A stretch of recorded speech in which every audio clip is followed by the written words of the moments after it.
performance, and as expected, Brandon Figueroa I like was that stoppage. expected to defeat Damian I like that Vazquez, but stoppage. Vazquez came here to be Still, more than just an opponent. it's gonna come gave across it the wrong, fight I of his know. life, and But falls I'm not short very against high on a Brandon guy Figueroa. who's a whirling dervish, Al Bernstein. Because when I see they him, created an I see exciting Omar. fight, and that's what you always get with Brandon Figueroa, because And eventually- he's an exciting offensive fighter, and oftentimes Offensive fighter. he takes punches in return.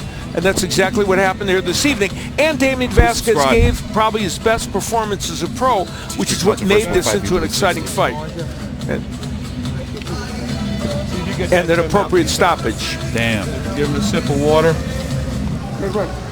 And in the last round, we saw, you know, in the last couple rounds, Damian Vazquez taking a lot of punishment from Figueroa. Figueroa staying as a lefty, and there again, there's the left hand. I don't like. We said it right at the beginning with the keys to victory. That left hand was going to be a big weapon for. So I'm sorry. Let me mute right there. I'm watching in the Showtime app, and I don't like how you can't rewind, or you can't pause. You know, this is the first time. I think I did it before where I actually ordered through. I was having issues with my Xfinity. You know, ordering the pay-per-view. Some old bullshit because I got Xfinity and Fios. So one of the cords is weak, the signal, some old weird shit. Anyway, put it this way, Brandon Figueroa is an exciting fighter. You saw what happened with your Dennis Ugas and Omar Figueroa, his brother. I see something similar when he comes up against a boxer. You know, maybe a Stephen Fulton. You know, maybe a Louis Nery, a Angelo Leo, a Marjan Akhmadaliev. Look at those punch stats right there. You know, that is my concern. You know, he takes too many punches to the face from to be a pretty boy. 122-pound WBA. The WBA makes me so sick. And it's unfortunate for Brandon Figueroa, but I don't count his belt. Body shots landed 61. I don't count, I'm sorry, I don't count that WBA world belt. I don't. And it's not Brandon Figueroa's fault, it's the WBA fault because it don't make no sense. You see what I'm saying?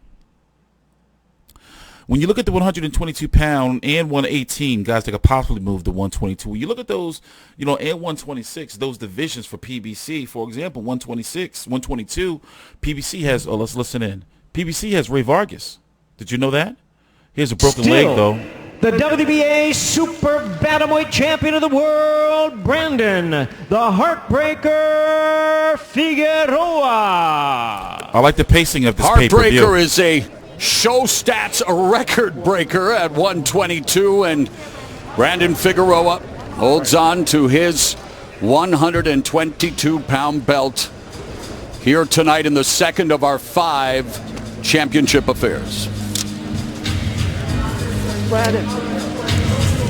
All right, let's see. I'm guessing they're going to wait to do the post-fight interview.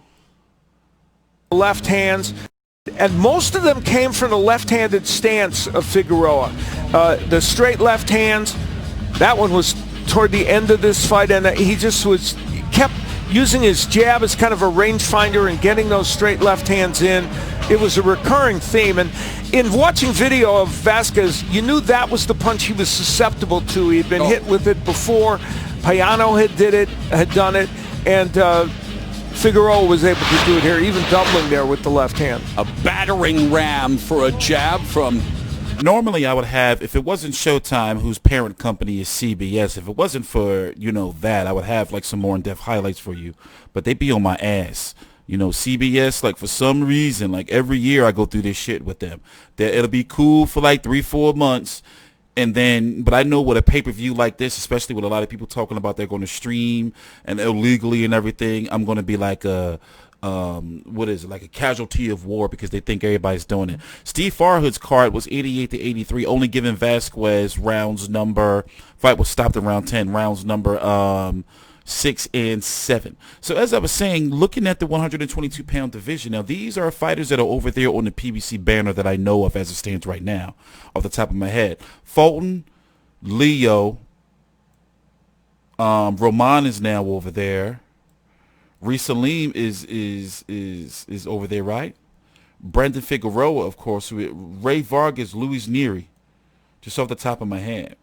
Now, how many of those guys do you actually think that Brandon Figueroa has a good chance of defeating? You know, I'm talking about when you say, oh, yeah, he'll definitely beat him. You know, I can't name one off the top of my head, you know. I'm not saying he can't. I'm just saying I wouldn't be confident, you know. But we're going to see where they go with this. This was a good time to take an intermission because now the main event of this first half of the pay-per-view is on the way with Jamal Charlo versus Sergey Derevianchenko. And then the main event, the other main event is later on with Jamal Charlo versus Jason Rosario, what Brian Custer was talking about right here. By the way, this man's motherfucking podcast is fire. He came out of nowhere with that shit. Like, his shit is like some old, like, album of the year, like, type shit. But he is Showtime, so it's like, not to like throw no shade, bro, but it's like, bro, you do got Showtime behind you and you got that access, and it's like, you Showtime, bro. You know. But anyway, let me go get some dinner. TstreeT Controversy with FightView360.com. We got a nice little, everything's going smoothly, and I still got to cover UFC tonight. Please subscribe.